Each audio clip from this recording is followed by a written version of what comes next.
Hello everyone, welcome to Learner Bee. I am Shivani Chauhan. Class 7th maths chapter 3 data handling का हम introduction देख रहे हैं. तो देखिए इस चैप्टर में हमें मेनली जो चीज़ समझनी है वो समझनी है कि रेंज क्या होती है.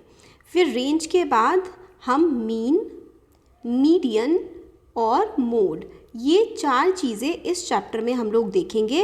और फिर उसके बाद हम इसमें ये भी समझेंगे कि पिक्टोरियल रिप्रेजेंटेशन कैसे करते हैं डेटा का, यानी कि बार ग्राफ्स किस तरीके से ड्रॉ किए जाते हैं, उनके क्या फ़ायदे होते हैं. तो वो वाली चीज़ हम लोग इस चैप्टर में देखेंगे. तो स्टार्ट करते हैं range of data. Range of data का मतलब होता है कि भाई हमारा कोई भी डेटा है, सपोज़ करो 3, 2, 4, 6, 8, इस तरीके से ये हमारा एक डेटा सेट है. इस डेटा सेट में हम लोग क्या करेंगे, जो सबसे बड़ा नंबर होगा वो ले लेंगे, जो सबसे छोटा नंबर होगा वो ले लेंगे और उन दोनों को माइनस कर देंगे. माइनस करके जो आंसर आएगा वो इस डेटा की रेंज होगी. तो रेंज कैसे निकालते हैं? रेंज निकालने का जो फॉर्मूला होता है वो होता है range is equals to highest observation minus lowest observation. तो हाईएस्ट ऑब्जर्वेशन में से जब हम लोएस्ट ऑब्जर्वेशन को माइनस कर देते हैं वही होता है रेंज. तो रेंज क्या होता है? सबसे बड़ी ऑब्जर्वेशन में से सबसे छोटी ऑब्जर्वेशन को माइनस कर देना. देखो ये गिवन डेटा है, इसको हम लोग क्या लगाएंगे? असेंडिंग ऑर्डर में, यानी कि छोटे से बड़े की तरफ हम इस डेटा को अरेंज कर देंगे. छोटे से बड़े की तरफ अरेंज कर दिया तो बड़े वाले में से छोटे वाले को आप माइनस कर देंगे तो 12 आपकी इस डेटा की रेंज आ जाएगी.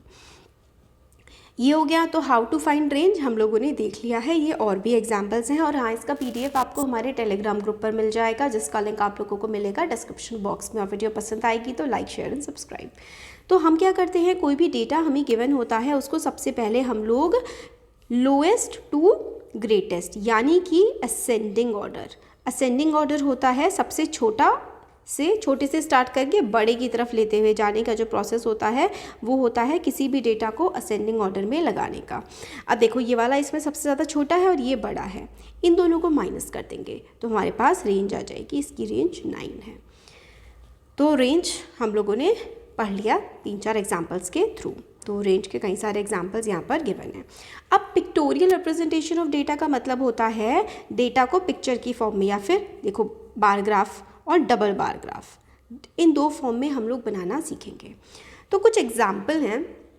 रेंज आपको समझ आ गई? जो भी डेटा है उसमें सबसे बड़े वाले में से सबसे छोटे वाले को माइनस कर देंगे तो रेंज आ जाएगा. अब इसका हम लोग एग्जाम्पल देखते हैं पिक्टोरियल रिप्रेजेंटेशन ऑफ डेटा का. एग्जाम्पल जो है इसमें हमें बताया गया है कि क्लास 6 और क्लास 7 के स्टूडेंट से पूछा गया कि आपका फेवरेट कलर कौन सा है और उसी हिसाब से बोला गया कि हम स्कूल की बिल्डिंग का कलर वही करेंगे. तो नंबर ऑफ़ स्टूडेंट्स, तो 2 डेटा हमें मिले. एक तो कितने बच्चों से पूछा कि स्टूडेंट्स कितने हैं और एक स्टूडेंट्स का फेवरेट कलर. तो डेटा जब हमने बनाया तो हमें समझ में आया कि रेड कलर जो है, अगर हम रेड कलर की बात करें, यहाँ पे लिखा जाएगा कलर क्योंकि कलर काफ़ी सारे होंगे. 43 स्टूडेंट को रेड कलर पसंद है और 19 स्टूडेंट को ग्रीन कलर पसंद है. इसी तरीके से 55 स्टूडेंट्स को ब्लू, 49 को येलो, 34 को ऑरेंज. तो हमें एक ना डेटा मिल गया. अब हमें बोला गया है ये बताने के लिए कि ये बताओ which is the most preferred colour and which is the least preferred colour. सबसे ज़्यादा पसंद किया जाने वाला कलर कौन सा दिख रहा है? तो हमें दिख रहा है ब्लू. ब्लू जो है वो मोस्ट प्रिफर्ड है ना. और सबसे कम पसंद कौन सा आ रहा है? ग्रीन. ग्रीन लीस्ट प्रिफर्ड है. तो इस तरीके से हम इस डेटा में से आंसर निकाल सकते हैं. तो how many colours are there in all, what are they. तो कौन कौन से कलर हैं टोटल? तो 5 टोटल कलर हैं. और कौन कौन से हैं? तो red, green, blue, yellow, orange. अब इसको आपको बार ग्राफ की फॉर्म में शो करना है. तो बार ग्राफ की फॉर्म में कैसे शो करोगे आप लोग, देखो. ठीक है, अब यहाँ पर एक तरीके से ग्राफ आपको बनाना है. तो एक तरफ आप लिखोगे नंबर ऑफ़ स्टूडेंट्स, जो नंबर वाली चीज़ होती है ना उसको हम लोग इस तरफ लेकर के चलते हैं. नंबर ऑफ़ स्टूडेंट्स हम लोग यहाँ ले लेंगे और कलर, कौन कौन सा कलर है वो यहाँ ले लेंगे. तो रेड कलर है, फिर उसके बाद है ना ग्रीन कलर है, रेड, फिर ग्रीन आ जाएगा, फिर उसके बाद ब्लू आ जाएगा, फिर येलो आ जाएगा, फिर ऑरेंज आ जाएगा। और नंबर ऑफ़ स्टूडेंट्स, तो यहाँ पे आप कैसे स्टार्ट करते हैं, जैसे 10 ग्राफ बनाना क्लास 6 में भी सीखा था ना, तो 10, 20, फिर उसके बाद 30, 40, 50 और 60। क्यों 60 तक क्यों लिया है, क्योंकि हाईएस्ट 55 है, तो हम 60 तक ले लेंगे। अब रेड कितने बच्चों को पसंद है, तो रेड 43 बच्चों को पसंद है, तो 40 से हल्का सा ऊपर तक आपको रेड बनाना है। ग्रीन 19 स्टूडेंट्स को पसंद है, तो 20 से हल्का सा नीचे ग्रीन। ब्लू 55 स्टूडेंट्स को पसंद है, तो ऊपर तक चला जाएगा थोड़ा सा। येलो जो है वो 49 को पसंद है, तो थोड़ा सा बिल्कुल 50 तक चला जाएगा। तो इस तरीके से हम लोग ग्राफ को ड्रॉ करते हैं। तो ये ग्राफ को ड्रॉ करने का तरीका होता है कि एक इधर वाली ये वाली वाई एक्सिस होती है, ये नीचे वाली एक्स एक्सिस होती है। एक तरफ जो है हमने कलर लिख दिए, ऊपर की तरफ हमने नंबर ऑफ़ स्टूडेंट्स लिख दिए, और यूनिट स्केल मतलब एक यूनिट, एक गैप में 10 स्टूडेंट्स हमने ले लिए हैं। तो ये बार ग्राफ ड्रॉ हो गया है। सिमिलरली एक और बार ग्राफ आपको यहाँ पर ड्रॉ करके दिखाया गया है। अब हम देखते हैं double bar graph, dual bar graph किस तरीके से हम लोग लेते हैं।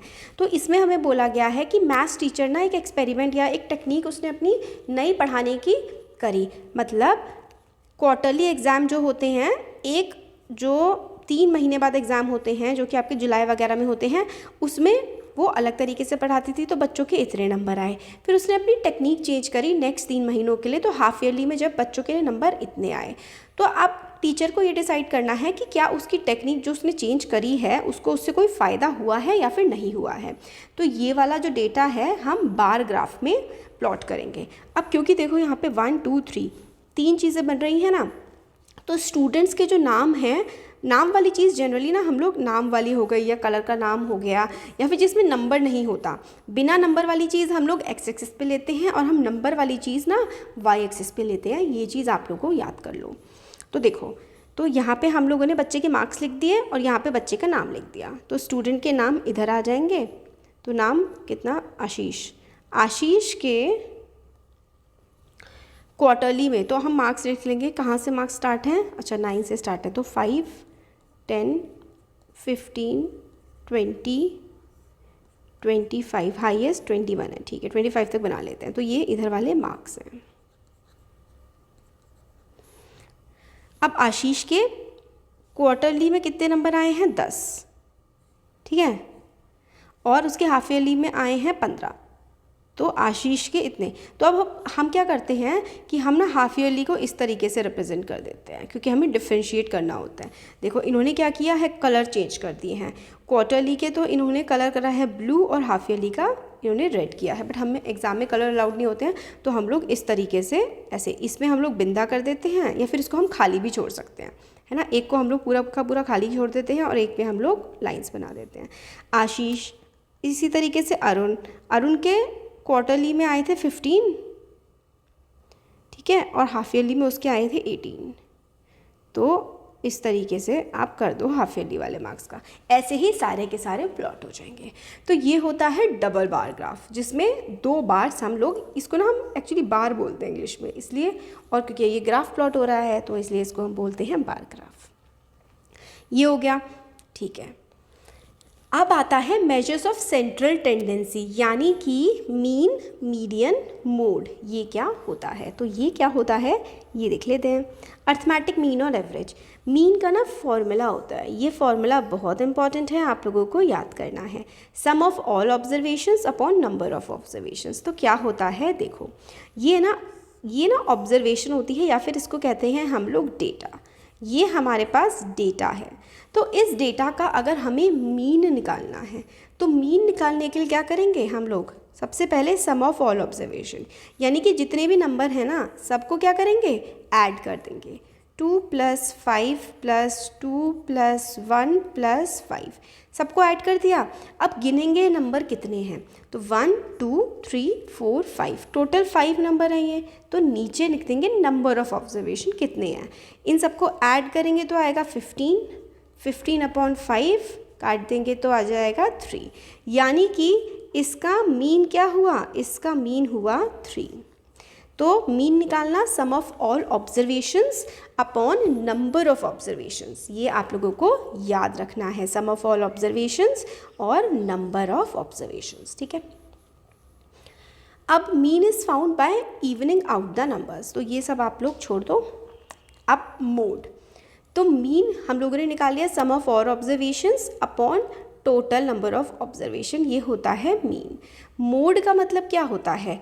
Mode is the observation that occurs most frequently in the data.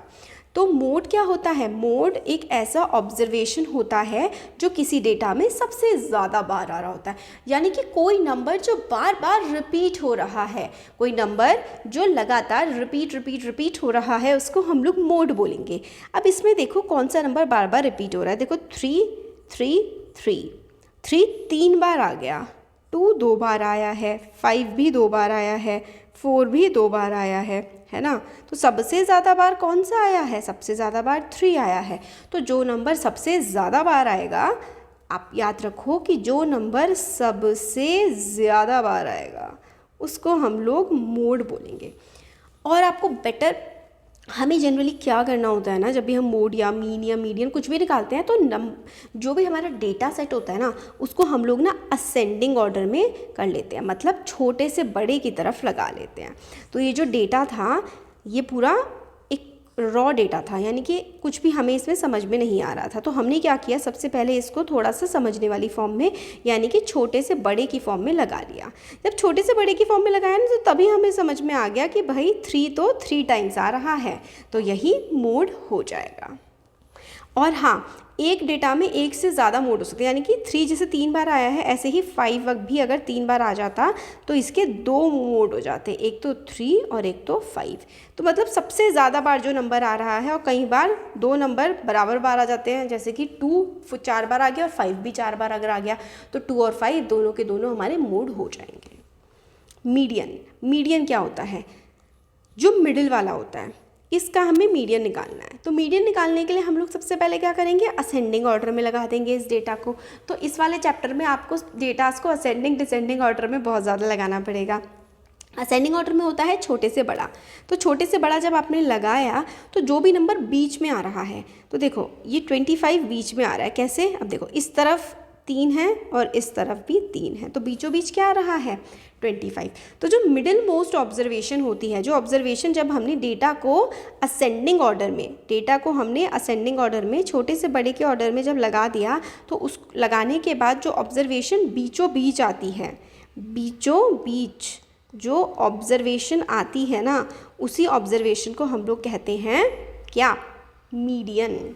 तो मीन, मीडियन, मोड, तीनों के तीनों हम लोगों ने समझ लिए। मीडियन बीचों बीच आता है, मोड सबसे ज़्यादा बार आता है, और जो मीन होता है वो sum of all observation upon number of observations होता है। और फिर हमने रेंज भी देखी थी कि रेंज क्या होता है, हाईएस्ट में से लोएस्ट को माइनस कर देते हैं, तो उसको हम लोग रेंज बोलते हैं। ये हो गया इस चैप्टर का इंट्रोडक्शन। वीडियो पसंद आया है तो like, share and subscribe. Thank you.